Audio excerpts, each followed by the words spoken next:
जैन साथियों, स्वागत है आप सबका साहित्य शिखर क्लासेस के यूट्यूब चैनल पर। हम पढ़ रहे हैं कृष्ण भक्ति काव्यधारा के बारे में और पिछली क्लास में हमने कृष्ण भक्ति काव्यधारा की सामान्य विशेषताओं के बारे में बात की थी। और अब जो है हम अगली क्लास जो इस क्लास में बात करेंगे कृष्ण भक्ति काव्यधारा की और भी शेष जो विशेषताएं हैं उनके बारे में। फिर उसके बाद कृष्ण भक्ति धारा से संबंधित प्रमुख संप्रदाय और उनके कवियों के बारे में चर्चा करेंगे। आशा करता हूँ आप सबको अपनी क्लास अच्छी लग रही होगी और आप सब अच्छे से तैयारी कर रहे होंगे। और मैं आप लोगों को बता दूं कि आप लोगों का जो है ये हिंदी साहित्य के इतिहास को जो चल रहा है इसे हम मार्च तक पूरा कंप्लीट कर देंगे। ठीक है, अभी जैसे कि भक्ति काल चल रहा है और 10 फरवरी के आसपास तक भक्ति काल पूरा हो जाएगा, फिर रीति और फिर आधुनिक काल मार्च में पूरा कर देंगे। और फिर अप्रैल का जो महीना रहेगा उस महीने अप्रैल में काव्य शास्त्र कर लेंगे और फिर मई में जो है आपका व्याकरण वाला पोर्शन कर देंगे। इस प्रकार आपका कोर्स जो है पूरा कंप्लीट हो जाएगा। इसलिए इस बात की आप चिंता ना करें कि सर जो है कोर्स की गति धीमी है या फिर क्लासेस छोटी आ रही है। क्लासेस जैसी भी आ रही है, जो भी चीजें हो रही है सब हो रही है, लेकिन आप लोगों का जो कोर्स पूरा करवाने की जो जिम्मेदारी है वो पूरा करवा दूंगा। ठीक है, इस बात की आप चिंता ना करें। और जैसे कि बहुत सारे अभ्यर्थियों ने जैसे मैंने टेस्ट सीरीज भी स्टार्ट कर दी है, ऑफलाइन भी और ऑनलाइन भी। ऑफलाइन तो देखे जो साथी बूंदी के आसपास है वही ज्वाइन कर सकते हैं। और अगर आप कहीं से और जगह से भी अगर ज्वाइन करना चाहते हैं, मतलब जैसे आपको लगता है कि हाँ मैं जा सकता हूँ बूंदी, तो 5 दिन का गैप रखेंगे हर टेस्ट सीरीज में। 7 टेस्ट होंगे मेगा टेस्ट। तो यूँ मान के चले कि 5 दिन का गैप रहेगा। तो अगर आप चाहते हैं कि सर हाँ मैं 100 किलोमीटर 200 किलोमीटर का ट्रेवल करके आ सकता हूँ या फिर मुझे भी ज्वाइन करनी है, तो आप जो है Sahitya Shikhar classes Telegram group join कर लें और वहाँ yes offline test series message कर दें और ज्वाइन कर लें। क्योंकि देखो 7 मेगा टेस्ट होंगे, हर मेगा टेस्ट में 150 क्वेश्चन होंगे, तो लगभग 1000 प्रश्न तो आपके ऑब्जेक्टिव वहीं से हो जाएंगे। और जब आप रियल जो वास्तविक रूप से एग्जाम देने जाएंगे तब आपको लगेगा कि ये पेपर तो मैं पहले कई बार दे चुका हूँ। और सारे हर टॉपिक से प्रश्न उठा के वही पेपर बनाया जाएगा जो आपको एग्जाम में आता है। ठीक है, तो आप उस हिसाब से आप जो है ज्वाइन करना चाहते हैं तो ज्वाइन कर सकते हैं। बाकी ऑफलाइन टेस्ट सीरीज तो मात्र 99 रुपए में चल रही है अपनी हिंदी वाली, जिसमें संपूर्ण पाठ्यक्रम को लेके ऑब्जेक्टिव डेली 20 क्वेश्चन टेस्ट करवाया जा रहा है। तो उसे आप ज्वाइन, बहुत सारे अभ्यर्थियों ने ज्वाइन कर, लगभग 200 150 के आसपास ज्वाइन कर लिया है। तो अगर आप भी ज्वाइन करना चाहते हैं तो आज ही ज्वाइन कर लें, क्योंकि 3 फरवरी को टेस्ट स्टार्ट होंगे दूसरे बैच के। दूसरा जो ग्रुप बनाया उसमें 3 फरवरी से, फिर ऐसा नहीं हो कि फिर आप लेट हो जाए, फिर कहीं सर हमें ज्वाइन करना है, फिर बाद में ज्वाइन नहीं कर पाएंगे। और ये स्कूल में क्या था, फर्स्ट पेपर को लेकर भी टेस्ट चल रही है अपनी 121 रुपए में। वही सारा पूरा पाठ्यक्रम जो उसमें जीके भी आ गई, मैनेजमेंट भी आ गया, आपका मनोविज्ञान भी आ रही है उसमें, है ना। और उसमें आपके साइंस आ गई, इंग्लिश आ गई, हिंदी आ गई, पॉलिटी ज्योग्राफी, सबके मात्र 121 रुपए में सारे प्रश्न आ रहे हैं। वही डेली 20 क्वेश्चन आपको टेस्ट मिलेगी। तो आप उसे भी ज्वाइन करना चाहते हैं तो साहित्य Shikhar classes Telegram group join करेंगे और वहाँ यस टेस्ट सीरीज मैसेज कर दें। आपको क्यूआर कोड सेंड कर देंगे, आप पेमेंट करके आपको ज्वाइन करवा दिया जाएगा। ठीक है, 3 फरवरी से स्टार्ट होगी टेस्ट सीरीज, इसलिए जितना जल्दी हो सके उतना जल्दी ज्वाइन कर लें। चलिए शुरू करते हैं अपनी क्लास को। तो हमारी चल रही है कृष्ण भक्ति काव्यधारा। कृष्ण भक्ति काव्यधारा, इसके पिछली क्लास में हमने सामान्य विशेषताओं के बारे में बात की थी। कृष्ण भक्ति काव्यधारा। और देखो भी बहुत सारे साथियों के मैसेज आए थे कि सर जो है क्लासें अगर आप जो है शुल्क लेके अगर इसे रेगुलर रख सकते हैं तो भले ही शुल्क ले लीजिए, लेकिन इसे रेगुलर रखिए। तो देखो मैंने ये एक बार पहले ही बोल दी थी ये बात मैंने, तो भाई ये जो है निःशुल्क है तो निःशुल्क ही रहेगी, इसका कोई शुल्क नहीं लगेगा। तो इसे आप, मैं किसी भी कंडीशन में इसे जो है पेड नहीं करूंगा, ये निःशुल्क ही रहेगी। बस हाँ, टेस्ट सीरीज स्टार्ट की है, टेस्ट सीरीज तो शुल्क के साथ है। तो आप लोगों को, मेरा ये मानना है कि जो भी अभ्यर्थी साहित्य शिखर क्लासेस से प्रॉपर यहाँ से तैयारी कर रहा है, हिंदी के लिए किसी भी तरह जुड़ा हुआ है, फर्स्ट पेपर के लिए सेकंड पेपर के लिए, तो उसे एक बार ज्वाइन करना चाहिए। क्योंकि इतना सब कुछ मैं आपके लिए फ्री में कर रहा हूँ, तो अगर वो टेस्ट स्टार्ट कर लेंगे तो उसमें भी आपका ही फायदा है। बहुत सारी मेहनत लग रही है और इतना सब कुछ तैयार करके दे रहा हूँ कि मुझे लगता है कि बहुत सारे प्रश्न आपको हूबहू इसे देखने को मिलेंगे कि जैसे एग्जाम में अपने टेस्टों से आ जाए। ठीक है, तो कृष्ण भक्ति सामान्य बात चल रही थी। पिछली क्लास में हमने बात की थी लास्ट में कि कृष्ण भगवान के मुख्यतः 2 रूप देखने को मिलते हैं, एक तो लोक रंजक और एक लोक रक्षक।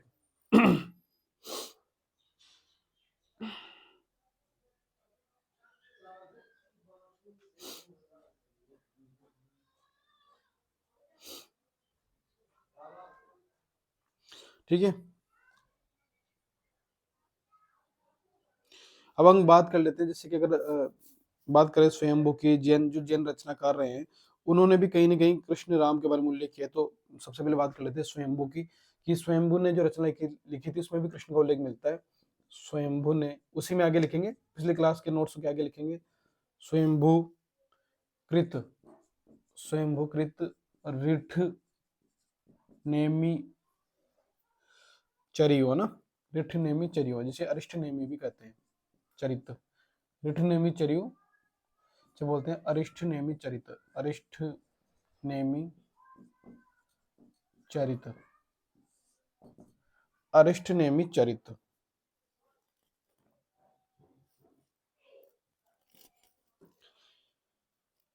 इस रचना में क्या मिलती है? कृष्ण कथा मिलती है ना। इस रचना में, इस रचना में कृष्ण कथा मिलती है। देखो, अगर आप जो ऑफलाइन वाला टेस्ट स्टार्ट ज्वाइन करते हैं तो बहुत अच्छी बात है, और जो ऑनलाइन वाले जो टेस्ट चल रहे हैं उसे भी ज्वाइन करते हैं तो अभी ज्वाइन इसलिए कर लें क्योंकि ये जो फरवरी जनवरी में एक बैच तैयार हो चुका है, एक ग्रुप बन चुका है, उसकी अलग टेस्ट चल रही है, उसमें 13 टेस्ट हो चुके हैं आज तक, मतलब कल तक 13 टेस्ट पूरे हो चुके हैं। अब ये दूसरा ग्रुप इसलिए बनाया क्योंकि बहुत सारे अभ्यर्थी से आज ज्वाइन कर रहे हैं तो उनको 13 टेस्ट नहीं मिल रहे, तो फिर उनके लिए भी ठीक है, हम नया ग्रुप बना दिया तो उसमें भी लगभग बहुत सारे अभ्यर्थी जुड़ चुके हैं। तो अब जैसे मान लो, अब अगर आप 3 फरवरी के बाद ज्वाइन करेंगे तो ग्रुप वही मिलेगा आपको, है ना, और टेस्ट सीरीज भी वही मिलेगी, बस नुकसान आपका हो जाएगा कि आपको जो टेस्ट डेली फर्स्ट ईयर से देने थे वो आप दे नहीं पाएंगे, क्योंकि फिर आप जो बाद में ज्वाइन करेंगे तो वह टेस्ट सीरीज मिलेगी, और इसके बाद हम फरवरी में नया ग्रुप नहीं बनाएंगे, फिर वही मार्च लास्ट में जाके अगला ग्रुप बनेगा, उसके बाद ही मार्च अप्रैल के बाद ही तीसरा ग्रुप बना के स्टार्ट करेंगे, उसके बाद नहीं बना रहे। तो अगर आपको ज्वाइन करना है तो जल्दी से ज्वाइन कर लें। इसके अलावा बात करें कि जो पुष्पदंत ने लिखा है ना, त्रिशटी महापुरुष गण अलंकार, पुष्प दंत कृत त्रिशटी, 63 शलाका पुरुषों का वर्णन है ना, त्रिशटी महापुरुष, त्रिशटी महापुरुष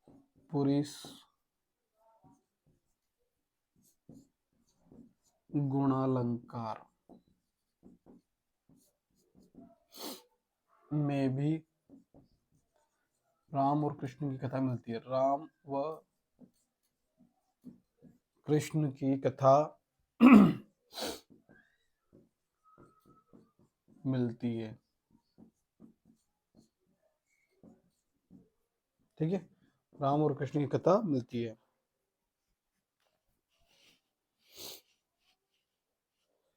अगर हम देखें तो मुख्यतः जो 12वीं सदी है, उस 12वीं सदी में ही कृष्ण भक्ति साहित्य जो है हमें प्रचुरता में देखने को मिलता है। तो लिखेंगे कि 12वीं सदी में ही, 12वीं सदी में 12वीं सदी में कृष्ण भक्ति साहित्य की प्रचुरता, कृष्ण भक्ति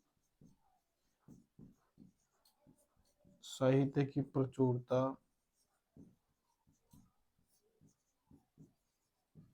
देखने को मिलती है, ठीक है। 12वीं सदी में कृष्ण भक्ति साहित्य की प्रचुरता देखने को मिलती है, कौन सी सदी में? 12वीं सदी में।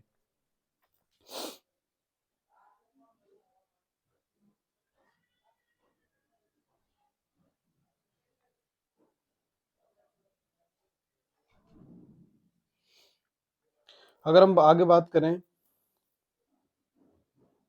हिंदी की पहली रचना कौन सी है जिसमें भगवान कृष्ण कथा का उल्लेख मिलता है, तो वह है पृथ्वीराज रासो। उसके 10वें अध्याय में जो दूसरा अध्याय रहा है, उसके अध्याय में जो है कृष्ण कथा देखने को मिलती है पृथ्वीराज रासो की, दासम में इसका नाम है। तो हिंदी की वह पहली रचना, लिखेंगे हिंदी की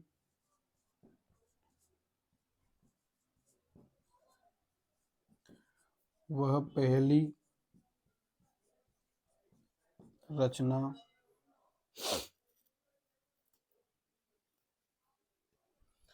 पृथ्वीराज रासो है, पृथ्वीराज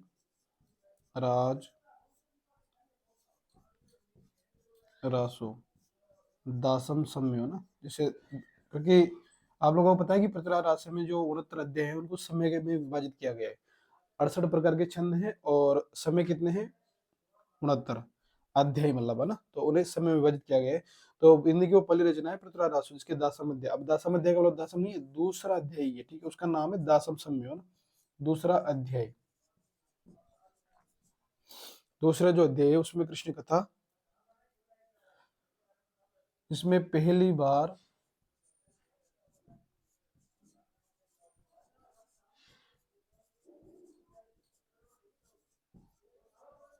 कृष्ण कथा देखने को मिलती है। ठीक है, यहाँ तक लिख लेंगे, जिसमें पहली बार कृष्ण कथा देखने को मिलती है।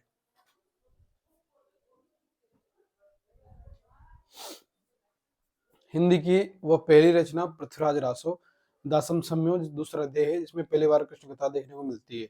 स्वयंभू ने भी लिखा है।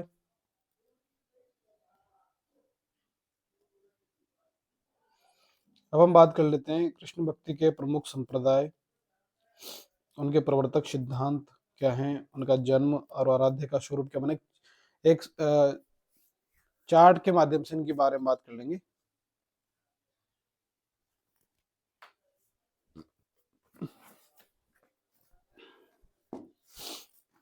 देखो ये किताब है ना, हिंदी साहित्य का दूसरा संक्षिप्त इतिहास। ये किताब बहुत शानदार किताब है, मैंने ये पढ़ी थी ना। बहुत सारे अभ्यर्थी पूछते हैं कि सर आपने कौन सी किताब पढ़ी थी, तो ये किताब पढ़ी थी मैंने। तो आप ये किताब लेके आ सकते हैं, बहुत शानदार किताब है। तो कृष्ण काव्य परंपरा के प्रमुख संप्रदाय और उनके प्रवर्तकों का एक संक्षिप्त विवरण देख लेते हैं।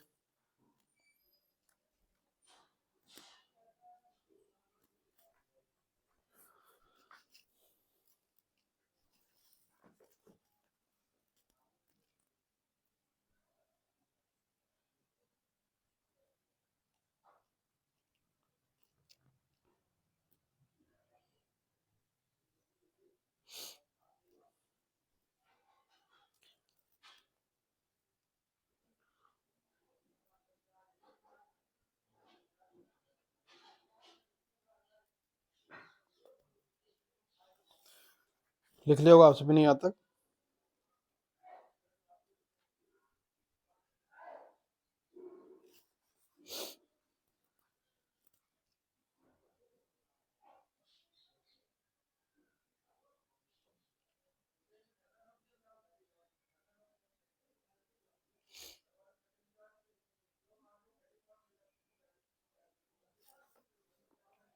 अब एक चार्ट बनाएंगे ना, जिसमें प्रमुख कृष्ण संप्रदाय उनके प्रवर्तकों के बारे में लिखेंगे।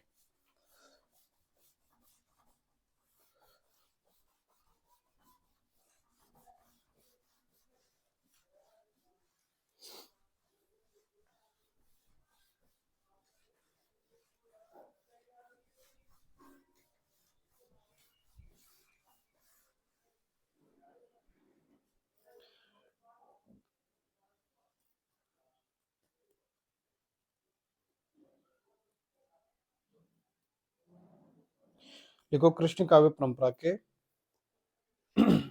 कृष्ण भक्ति के यहाँ लिख लेंगे कृष्ण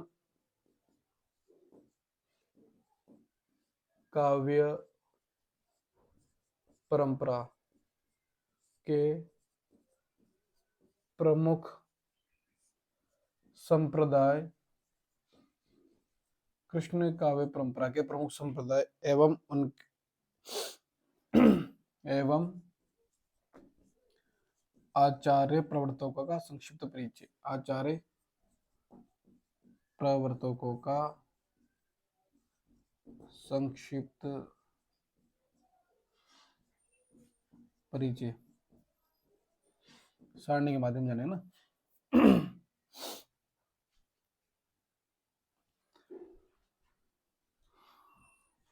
प्रवर्तकों का संक्षिप्त परिचय।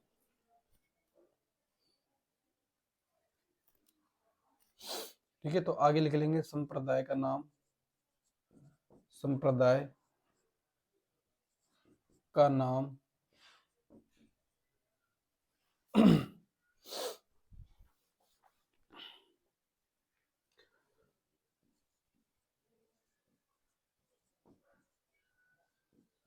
संप्रदाय का नाम,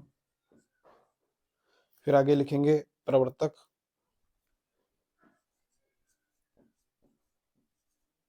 प्रवर्तक कौन है, इनका प्रमुख सिद्धांत क्या है, सिद्धांत, प्रवर्तक कौन है, इनका प्रमुख सिद्धांत क्या रहा है,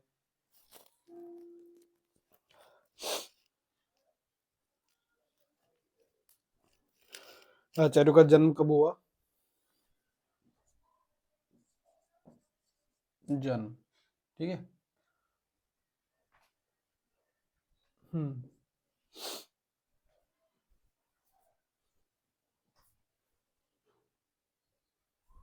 हाँ, ये इतनी बात लिखेंगे।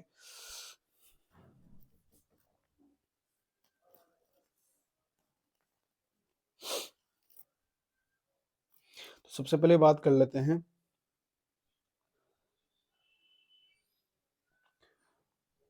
पहला है निम्बार्क संप्रदाय। निम्बार्क, जिसे बोलते हैं सनकादि। ठीक है। या इसे हंस संप्रदाय भी बोलते हैं, याद रखना है। निम्बार्क को सनकादि संप्रदाय या हंस संप्रदाय भी बोलते हैं। और इसके प्रवर्तक आप सभी जानते हैं कौन है, निम्बार्काचार्य प्रवर्तक हैं, निम्बार्काचार्य।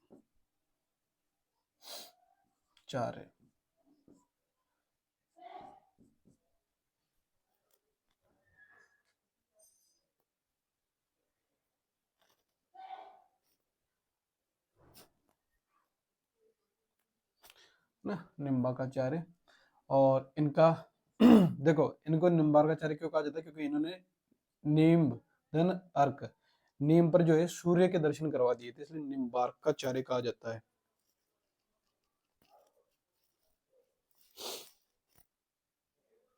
इनका सिद्धांत क्या है, द्वैता द्वैतवाद। द्वैता द्वैतवाद, इनका सिद्धांत क्या है, द्वैता द्वैतवाद है। और अगर इनके जन्म की बात कर लेते हैं तो इनका जन्म कब हुआ है, इनका जन्म हुआ है 1162।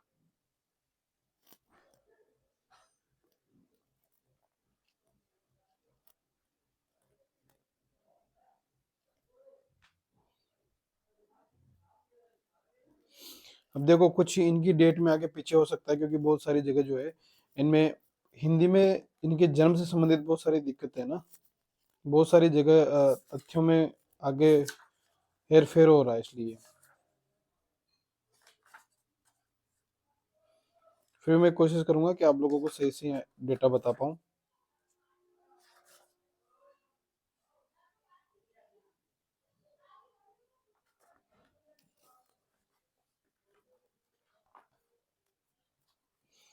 तो इनका जन्म काल है 1162 ईस्वी, है ना, 1162 ईस्वी।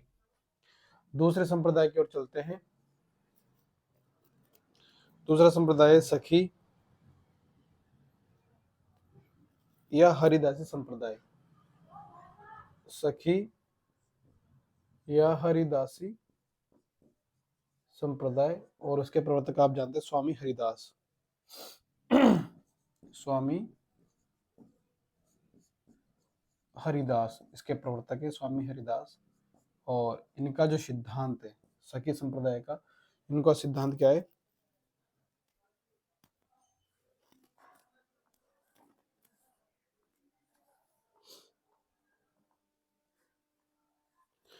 इनका कोई सिद्धांत जो है ज्यादा इसका प्रचलित नहीं है। उनके जन्म की बात कर लेते हैं तो 1478,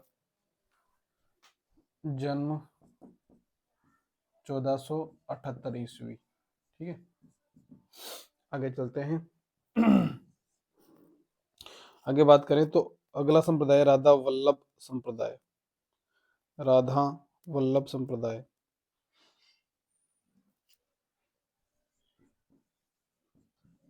राधा वल्लभ, राधा वल्लभ संप्रदाय है। और राधा वल्लभ संप्रदाय की जो है बात करें, प्रवर्तक है स्वामी हितहरिवंश। स्वामी हितहरिवंश, हित हरिवंश। और बात करते हैं इनके जन्म की, तो इनका जन्म है 1502 ईस्वी। 1502 ईस्वी। अगले संप्रदाय की बात करते हैं। अगला संप्रदाय है वल्लभ संप्रदाय। वल्लभ, वल्लभ संप्रदाय। आप लोगों को दिख तो रहा है ना, वल्लभ संप्रदाय, वल्लभ संप्रदाय, और इसके प्रवर्तक वल्लभाचार्य, वल्लभाचार्य, और वल्लभाचार्य है, बात कर लेते हैं सिद्धांत विशिष्ट विशुद्धाद्वैतवाद, है ना।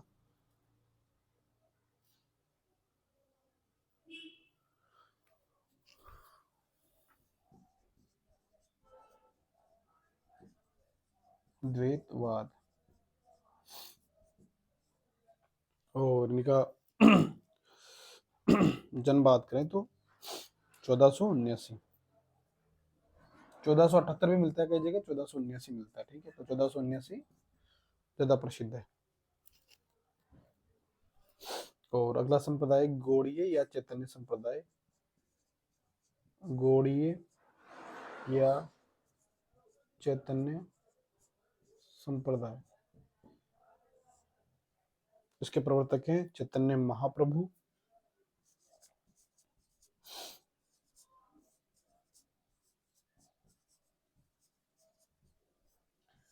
अचिंत्य भेदाभेदवाद, सिद्धांत अचिंत्य भेदा भेदवाद, इनका सिद्धांत अचिंत्य भेदाभेदवाद, और 1486 में इनका जो है जन्म हुआ है, 1486 ईस्वी। तो इन्हें लिख लेंगे। देखो कई बार क्या होता है कि बहुत सारे कमेंट आते हैं, सर जो है ये तथ्य हमारे यहाँ ये लिखा हुआ है, या हमने जिस कोचिंग से किए वहाँ इस कोचिंग वाले ने ये लिखा है। तो देखो मैं जो लिखवा रहा हूँ, मैं डॉक्टर आचार्य शुक्ल के तथ्यों को मिक्स करके लिखवाता हूँ, जो डॉक्टर नगेंद्र के वर्तमान में ज्यादा प्रमाणिक माने जाते हैं। और एक बात ये कि हिंदी में बहुत सारे तथ्यों संबंधित ये चीजें आगे पीछे है, तो इतना लेकिन ये चीजें ना हो, मतलब इतना आप चिंतित ना हो, क्योंकि जो प्रश्न आते हैं, अगर विशेषकर जैसे जन्म से संबंधित पुराने आएंगे तो इतने वो कठिन नहीं आते हैं, ठीक है। और इनसे प्रश्न बहुत कम बनाते हैं, क्योंकि एग्जामिनर भी जानता है कि इनसे प्रश्न बनाएंगे तो फिर विवादित प्रश्न में जाएंगे। इसलिए आप मुख्य जो टॉपिक में अगर कहीं भी आपको थोड़ा बहुत डाउट आ रहा है इन वर्ष को लेके, किसी चीज को लेके, तो उसे इग्नोर करना सीखें और मेन टॉपिक को क्लियर करें। कई बार क्या होता है ना कि एक अभ्यर्थी किसी एक तथ्य के पीछे इतना उलझ जाता है कि वो उस मूल जो टॉपिक था उसी को भूल जाता है उस तथ्य के पीछे, और नुकसान हो जाता है। कई बार क्या होता है कि हमें कुछ चीजें इग्नोर करनी पड़ती है। बहुत सारी जगह किताबें मिलेगी, मतलब हिंदी में रचनाओं में, प्रकाशन वर्ष में, हर जगह आपको हर किताब में कहीं ना कहीं अलग अलग चीजें देखने को मिलेगी। तो फिर ये आता है कि सर विश्वास किसे किया जाए, किस पर किया जाए, प्रमाणिक किसे माना जाए। तो प्रमाणिक जैसे मैं बताऊं तो जो मैं लिखवा रहा हूँ इस चीज को अगर आप प्रमाणिक मानते हैं तो ये भी प्रमाणिक है, इससे आपका सिलेक्शन हो जाएगा। फिर अगर आप यहाँ भी नहीं मानते, फिर दूसरे के नोट्स पढ़ रहे हैं वहां भी नहीं मानते, तो फिर कहीं ना कहीं आपको दिक्कत होगी। इसलिए एक जगह प्रमाणिक माने, वहीं से जो भी टीचर लिखवा रहा है बहुत सोच समझ के, बहुत शानदार तथ्यों को पढ़ के लिखवा रहा है। अगर कहीं ना कहीं हेर फेर हो रहा है तो वो जिस ग्रंथ से उसने पढ़ के लिखवा रहा है वो उसके अलग हो सकते हैं। जैसे मैं नगेंद्र के इतिहास लिखवाता हूँ तो मेरे अलग हो सकते हैं इस तरह। तो कृष्ण संप्रदाय के जो प्रमुख संप्रदाय आचार्य की बात करें तो निम्बार्क जिसको ये संगादी संप्रदाय कहते हैं, उसके प्रवर्तक निम्बार्काचार्य। द्वैताद्वैतवाद सिद्धांत है, जन्म 1162 ईस्वी में हुआ निम्बार्काचार्य का। सखी संप्रदाय या कौ हरिदास संप्रदाय स्वामी हरिदास के प्रवर्तक है, 1478 में इनका जन्म हुआ है। राधा वल्लभ के स्वामी हित हरिवंश है, और 1502 में इनका जन्म हुआ है। वल्लभ संप्रदाय की बात कर लेते हैं तो वल्लभ संप्रदाय के वल्लभाचार्य हैं, विशुद्धाद्वैतवाद सिद्धांत है, 1479 में जन्म हुआ है। गौड़िया चैतन्य संप्रदाय चैतन्य महाप्रभु है, अचिंत्य भेदाभेद सिद्धांत है, 1486 में इनका जन्म हुआ है, ठीक है। तो आज की क्लास में हमने जो है प्रमुख संप्रदाय उनके बारे में बात की है, प्रवर्तकों के बारे में। अगली क्लास में इनके संप्रदाय फिर इनके कवियों के बारे में चर्चा करेंगे। जिसे भी टेस्ट सीरीज ज्वाइन करनी है वो जल्दी से टेस्ट सीरीज ज्वाइन कर ले, टेलीग्राम ज्वाइन करे, साहित्य सीखर क्लासेस और टेस्ट सीरीज ज्वाइन कर ले। और ऑफलाइन टेस्ट सीरीज ज्वाइन करनी है तो वो जल्दी कर ले, क्योंकि फिर 50 मेंबर होने के बाद फिर आपको प्रवेश नहीं मिलेगा, ठीक है। और अपनी क्लास कैसी लगी इस पर प्रतिक्रिया जरूर दें। वीडियो क्लास को लाइक करें, शेयर करें, अपनी प्रतिक्रिया जरूर दें, ठीक है। मिलते हैं नेक्स्ट क्लास में, तब तक के लिए जय हिंद, जय भारत।